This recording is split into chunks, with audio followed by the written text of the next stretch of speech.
శంకరవరప్రసాద్ గారి స్క్వాడ్, మా ముస్తఫా అండ్ నారాయణ గారు, ప్లీజ్ వెల్కమ్ అండి. నారాయణ గారి స్పెషల్ సాంగ్ని మనం చూద్దాం కాసేపట్లో, స్పెషల్ ఎంట్రీ. ఓకే, సో ముందుగా అభినవ్, లేదా ముందు హర్షవర్ధన్ గారు మీరు మాట్లాడేసేయండి.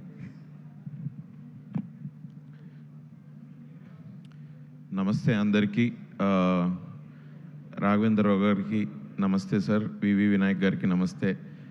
చిరు సార్ నమస్తే. Boss is boss, boss is not back but boss is boss అని సినిమాతో అందరికీ చాటి చెప్పిన అనిల్ రావుపూడి అన్న, thank you for this great success. Amazing energy in the last 15 days. అసలు థియేటర్లలో అయితే అదిరిపోయింది.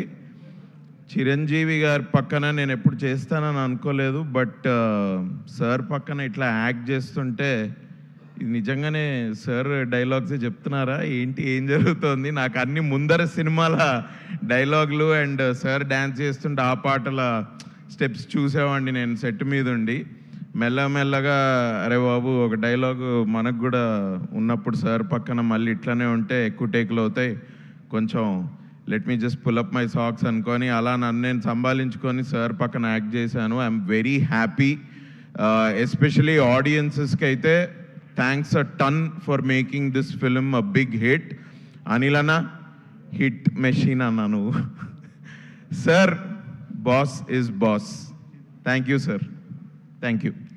థ్యాంక్ యూ సో మచ్ అండి. అండ్ హర్షవర్ధన్ గారు ఇప్పుడు మాట్లాడతారు. ఇక్కడికి రాగానే అనిల్ గారు నన్ను ఇలా అన్నారు, అంటే తక్కువ మాట్లాడమని. కొన్ని కోట్లాది మంది అభిమానులు మెగాస్టార్ స్పీచ్ కోసం చూస్తున్నారు, నేను కూడా అందులో ఒకడిని. సో తక్కువ టైంలో అనిల్ గారు అలా చెప్పడం తప్పలేదు, ఎందుకంటే